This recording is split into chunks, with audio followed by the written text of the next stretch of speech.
I actually started at Metova in 2008, straight out of college myself. So, for me, I experienced that straight out of college experience.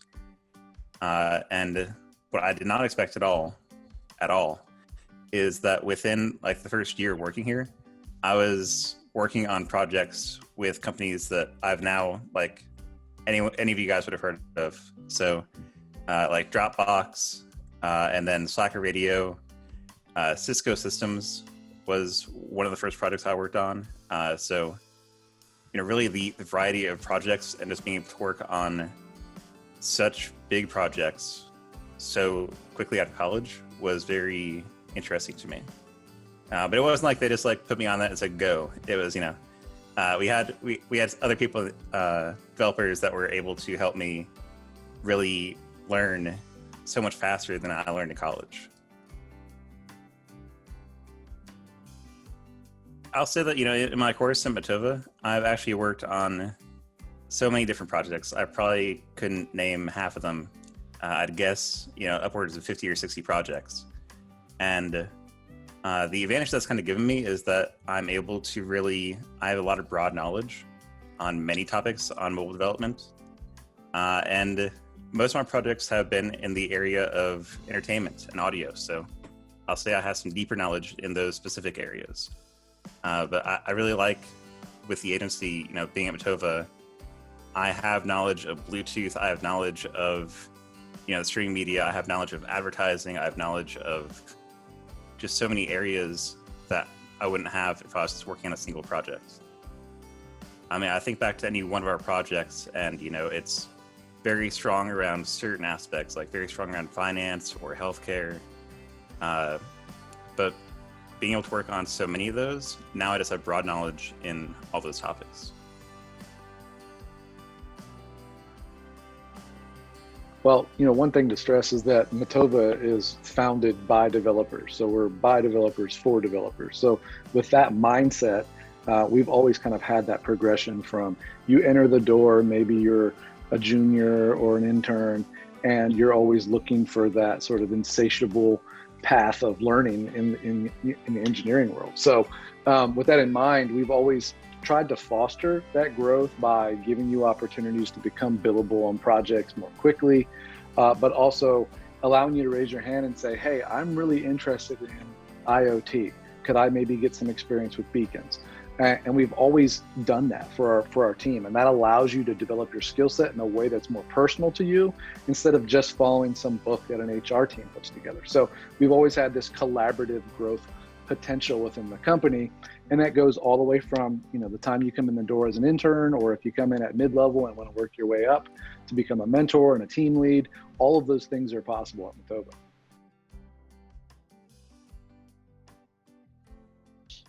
Always learning, always communicating, and you look at our core values of empathy, communication, commitment, accountability, solution focus. Those things we value the highest. And if you think about interacting with each other, whether it's the helpline or with a customer who needs help, you really, it's difficult to empathize with somebody, but really if you step back and assess the situation and think about what's the question behind the question, why does this developer need help? Why are they not responding? Well, they may be not responding because they've hit a roadblock that they can't get around, and just are not confident enough or ready to ask for help. Or the same thing with the client, again, trying to empathize what's going on with that person who seems like different today than they were yesterday, or has a sense of urgency that maybe you haven't seen previously, and understanding what are the drivers behind that. So for me,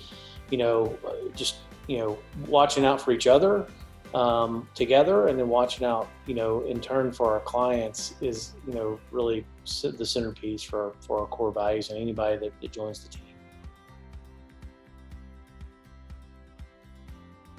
There's a pretty wide variety of customers across sectors: financial services, healthcare, media and entertainment.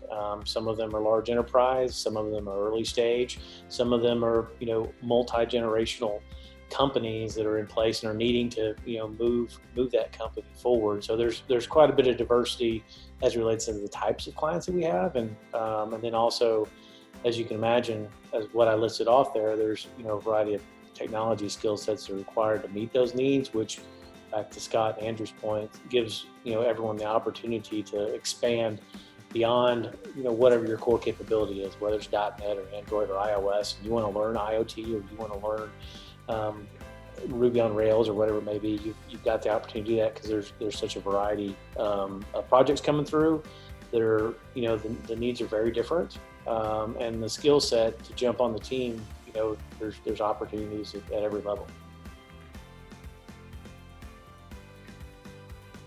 With the nature of our business, there is a lot of different projects that are coming through the door, but we really try and take into consideration what people's current skill sets are, but also really what they want to be working on. We are very intentional about the team from the very beginning, because we don't want developers to be hopping from project to project before they're really able to see the fruits of their labor. As an engineer, you really want to build something complete, and we want that for you as well, and we want that for our client. But we also have various tools in place that allow you to see what projects you have and what potential projects we have you slated for based on what we know about that potential lead coming through and how it would match with your skill set. So you can go into any of our tools and see your name and exactly what is in your purview for the next 3, 6, sometimes even 12 months at a time. So you can really understand what's expected of you now and in the future.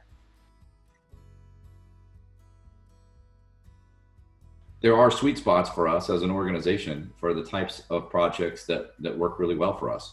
Obviously we like to invent, and we like to build new things, and we like to challenge ourselves, but also that we're looking for companies that really need our help. And sometimes it can make for an interesting opportunity to take on new projects, but also even reject some. If we've got companies that don't have their ideas fully vetted, maybe they haven't figured out how they're going to fund their companies yet, or they're a huge organization and they really just need staff augmentation, there's times where we say that's just not who we are. We're here to be your strategic partner. We're here to be an arm of your organization, maybe for years to come. And if that's a role we can fill, then it's a really exciting opportunity for us. And if it's outside those boundaries, and especially far outside those boundaries, then it's probably better for some other agency or some dev shop to go take the work from there. The experience is extremely important. And, when we come from the sales side and the client is super excited, and as soon as we're starting to launch the project, we have that same type of excitement that we need to manage to a certain degree. And so we focus on really setting the expectations up front. And really the most important thing is letting our clients really transparently understand what it is that we're going to achieve for them and what it is that we probably won't be able to achieve within this contract. And trying to set those expectations early enough really helps set the tone, and also gives our clients a chance to have their own open conversation. But then once the ball starts to get rolling and we can get into a proper sprint velocity and those kind of regular routines with the client, it starts to get pretty enjoyable. So, we have a weekly call with them at least once or twice a week. We've got Slack channels set up. We've got emails going back and forth. And so the engines start to run. And really what we want to have is that our clients start to feel like they're a part of our team, and that we're a part of their team, just an extension of it. Give us your feedback. We're not going to hold it against you. We're going to take it into account and make sure that we're doing something better. And it gives us the opportunity to learn from it as well. When we hire developers, we tend to try to hire people that are problem solvers. And, it goes back to kind of one of our core values is solution focused. So we try to find people that, if they encounter a problem, they don't sit there stuck. They try to figure out, how do I solve this? And, what's best for the client as well. So that's really kind of the key in any tough project is, not waiting for someone else to solve the problem, and also making sure that you're doing what's best for the client. It's very easy sometimes to try and assess why someone else didn't do what they're supposed to do. Sometimes it's hard to assess why we didn't do what we needed to do in order to get the most out of a project. And yet, oftentimes that's the most successful way to reflect back on a project or some set of challenges, is inviting the team to say, here's what I could have done that would have helped this project be more successful. and encourage other people to share how they felt that they could have done better to help make a project better, and in turn come up with a really solid set of feedback on, as a team, we could have done things a lot better, but really focusing on how we can improve, how we can do better. What could have I have done to maybe get over that problem a little faster before. I do think it's a unique way of looking at things. Sometimes it's not natural for everybody to think about, let me approach this from me, from my seat, what could I have done? Because it obviously is always easy to say, here's what someone else could have done better, because that makes it seem like it's less your fault. It's also more productive to be, well, here's what I could do different. Extreme accountability means that you always have a way that you could have made something better from yourself. And I think as an organization, when we think that way, it also is much more collaborative, and it's much more, people are more receptive to share maybe a weakness of their own, knowing that someone else sitting next to them said, yeah, I could have done a lot better on this one if I had done A, B, and C. If something went wrong, the first thing you have to do is ask yourself, what could I have done differently to improve the chances of a better outcome here? And what you'll see in that type of environment is, if you're willing to be open and vulnerable about that and do your own self-assessment, what you'll find is it becomes contagious. And that other people on the team will let down their defenses, and they'll start to ask themselves, well, what could I have done differently to make this better? And that I've found that that type of experience moves everyone forward. The nice thing about being at Metova is you are kind of kept in check with the clients, but if it's a good, healthy relationship, that's usually a good check. Just, hey, you're doing a great job. And at the same time, everybody's super accessible at the company. I've never reached out to anybody at any level of the company and not heard back or got an answer that's equally engaging. And that's super important, because the ability to have that flow and that ideation and that creation and the ability to pivot new ideas and implement them is probably the quickest that I've seen in any company that I've been a part of. And I've been a part of, Fortune 500 to smaller corporations. And this one definitely is kind of the most enjoyable for me from a team perspective.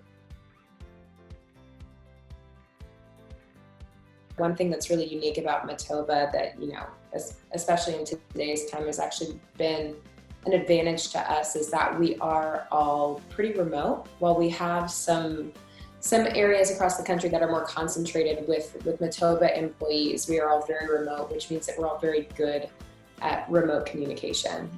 So we have invested a lot in tools, and then just also emotionally invested in making sure that everybody understands the bigger picture and how they're playing into that bigger picture and how they're impacting that bigger picture. So whether you are an intern or whether you are somebody who's coming into a more senior leadership role at Metova, there's a lot of moving parts going on at once, but we've really perfected the art of being able to have visibility into the areas that you want to have visibility into, the areas that you impact, and the areas that could impact you as well. People often ask what the day in the life of a new developer at Metova is, and really the answer to that question is you'll have some type of brief 10 to 15 minute stand up with your team each morning. You'll interact with a mentor or a team lead or platform lead or myself or Andreas to get a little bit more information on what you're going to be working on, where your skill set is, and where we need to get you in terms of onboarding onto a new project, and then really just working with you closely on a day-by-day basis and get you more and more comfortable with that project so that you can be a part of the team. If you're a developer coming onto a new project and it's your first time and it's super daunting, big project, lots of different repositories you need to be familiar with. A simple example of what we've done is we've created a one-stop shop for any project that you get onto, where you've got your repository set up, tells you who your team members are, the Slack channels you need to bin, who's your point of contact, who's the client, what's some background on this client, so that by your own self you can go and read and kind of get 50% or so up to speed on the project and reduce that barrier to entry.